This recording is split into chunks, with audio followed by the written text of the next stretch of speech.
I always wanted an assistant, someone to keep tabs on my finances or help me out with my to-do list. So I did what any normal, sane person would do, and I built one.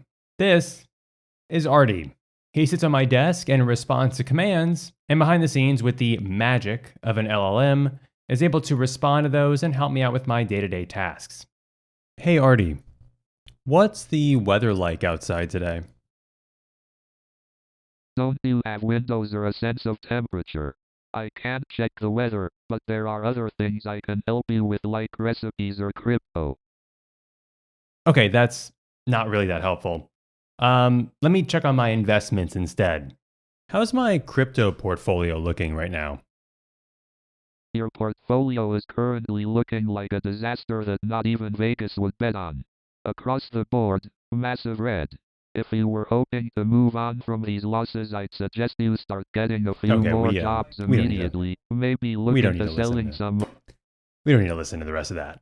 Now, I built Artie entirely with JavaScript, entirely with front-end vanilla JavaScript. Everything you saw on the screen was just a web view rendered with some HTML elements and CSS for animations.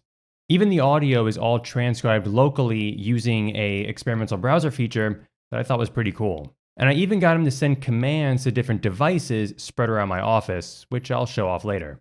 Let me break down how he works, and if you want, how you can build your own. Now, before I write any code, I wanted to figure out how to display this guy and his emotions on my desk. I had a couple of these small OLED panels hanging around, and I thought that maybe I could use one of those. But it just didn't feel right. Now, it might not be super obvious, but I have an affinity for older technology. Dot matrix printer, answering machine, receipt printers, all right now from around the 80s to 90s. So I wanted something to match that aesthetic. That's when I came across this on eBay.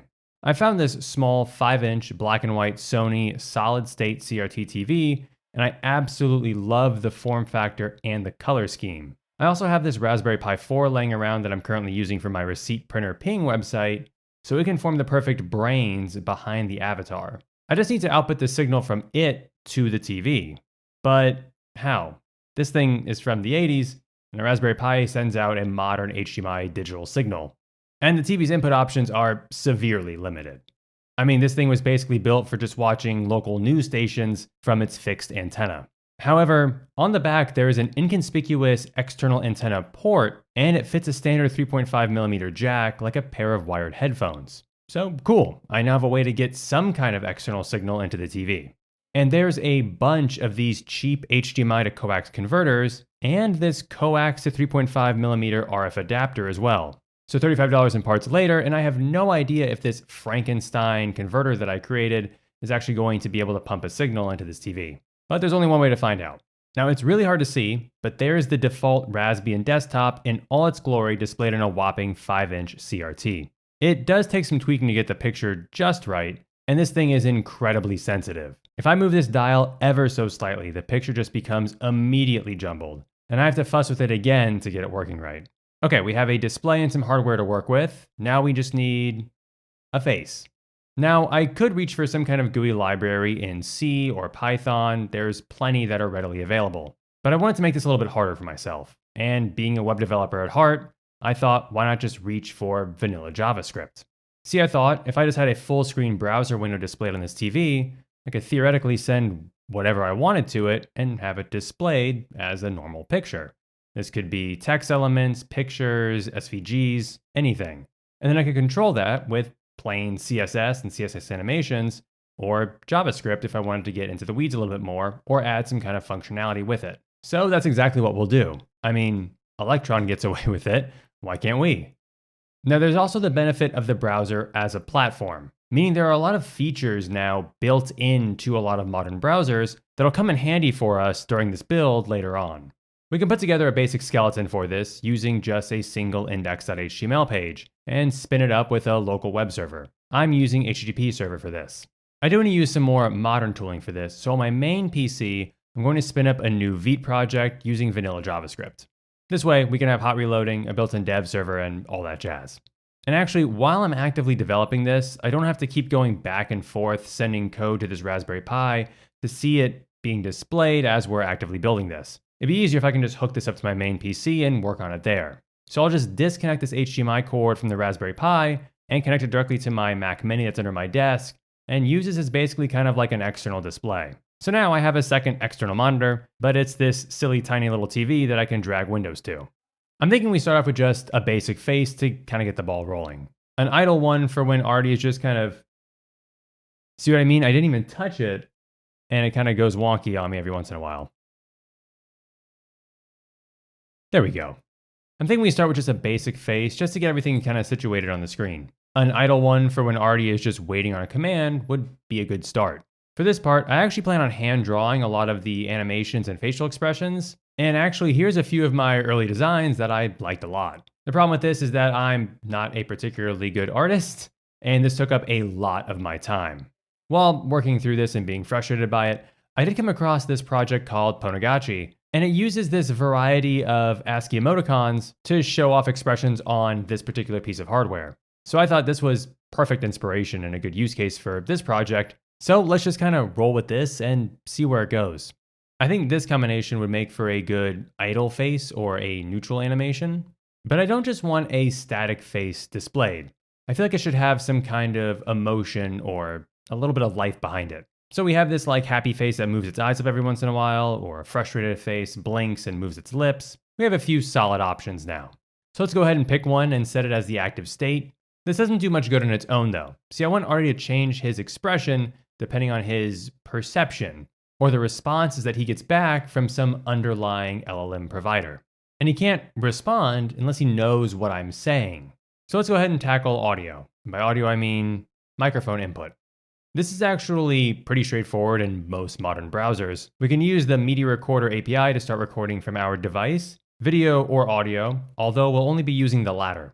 We can also set up a way to listen for either audio or silence, this way we can determine when exactly to record someone giving a command. That way we're not just picking up random room noise or static for minutes on end. So now I can say a command, and after that silence threshold is hit, we wait 2 seconds, it'll save that audio locally as a blob that it can then send off to some transcription provider. Now speaking of which, this is where things get a little complicated. So we can send that audio out to something like OpenAI's Whisper API and get back a transcription. But that's one more call that we have to make, not even just talking about the fees that we'll be expensing, but it's the round trip that we have to wait for that transcription to come back before we get text that we're then going to compile with a prompt and then send back to another LLM provider to actually get a response back. So this is having to make multiple trips when I'd prefer it to make as little as possible. Now we could download something like Whisper CPP and run the model locally and have local transcription directly on our device. That's pretty straightforward, and there's a lot of guides out there to show you exactly how to do just that, but I didn't want to have to set up yet another piece of infrastructure. It'd be nice if I could just do everything in the browser. And I didn't realize it until very recently that I can. So there's an experimental built-in live audio transcription API called speech recognition. It's only available in a few browsers, Chromium ones like Edge and Chrome, but surprisingly it worked really well in Safari, which is the browser that I've been using for this project up to this point. Something else that I really like about using this is that it has built-in events that I can hook into for when a user starts and stops talking. So all of that code that I just created to listen for silence, we can scrap that entirely. And this is what it's been replaced with. I've added in some console logs here so we can see the transcription happening in real time. And now if I start talking, we can see the transcription start appearing in the console log. It also debugs with this confidence score. So the higher this number, obviously, the more it believed that what it was transcribed was accurate. I'm speaking loud and clear into my microphone with little background noise, so it makes sense that that's pretty high. Now I believe there's 2 ways this API works, either all locally or by sending your audio to a transcription server based on the browser that you're on. So Google servers if you're using a Chromium browser, and then Apple's transcription servers if you're using Safari. I believe you can download language packs so that it'll handle the transcription 100% locally, but I'm not quite sure about how to set that up. Someone who's smarter than me or knows more about this feature, please let me know if I'm wrong in the comments. Okay, so now we have our transcription. We need to pass that to an LLM and give Artie his thoughts. Now, normally I wouldn't just send off this transcription to OpenAI's servers without having some kind of intermediary API in the middle, like a backend service or something like that, that I can have a secure API key attached to. That's basic web security 101. don't put your API keys in the front-end code. But I'm only using this on my local browser and not exposing this to the internet at large, so screw it. I'll roll with OpenAI for this and use the most expensive model. Only the best for Artie. I've created a library file to handle the outbound request and subsequent response, and that includes a system prompt to send along with our latest transcription. You can pause the video if you want to take a look at it. It basically just sets up the persona that I want for the responses coming back.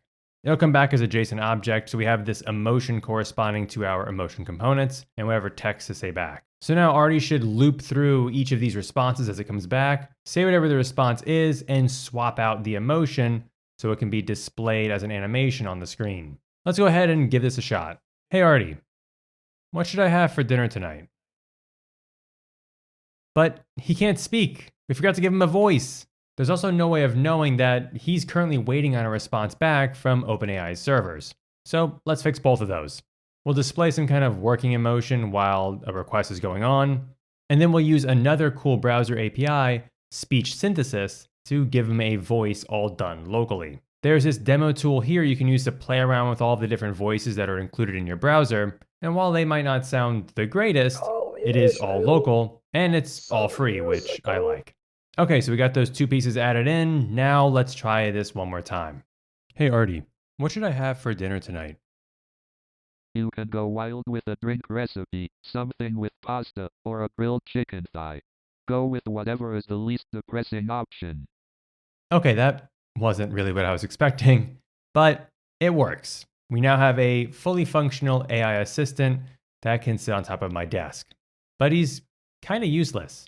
Besides the training data that's associated with this particular model, he has no way of interacting with other data or anything in the physical world. He's basically at this point like a slightly better Siri. But we can do better.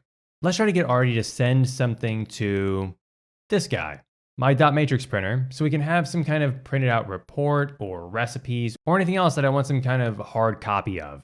See, I know this printer is hooked up to my local home network, and if I send a plain text request to this IP address and port, it'll print out whatever I send, formatted in the way that it was sent. Knowing that, I can use it to my advantage. We'll just tweak the original prompt and give Artie the ability to use tools. Essentially, let the LLM know that there's a function in the code base that can be called based on whatever request comes back. So if Artie wants to print something, he can just call the print function along with a payload, and that will send it out to my networked printer.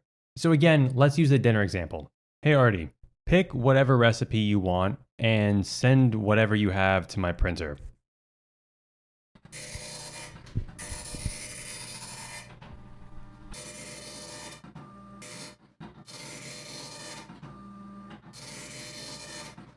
Perfect, now I can take this off to the kitchen. But what about having Artie make more informed decisions by giving him access to more data? We can add another tool, but this one will have an actual loop inside of it, and it'll call out this dummy API that I've made earlier. This has a bunch of fake data in it for cryptocurrencies and business transactions, just things like that. So we can use this in the tool that we just created to have Artie pull from this fake API and then use this in another response coming back to us. So now I can say something like, hey Artie, I want you to find and then format the 5 worst transactions that I had for my business this year.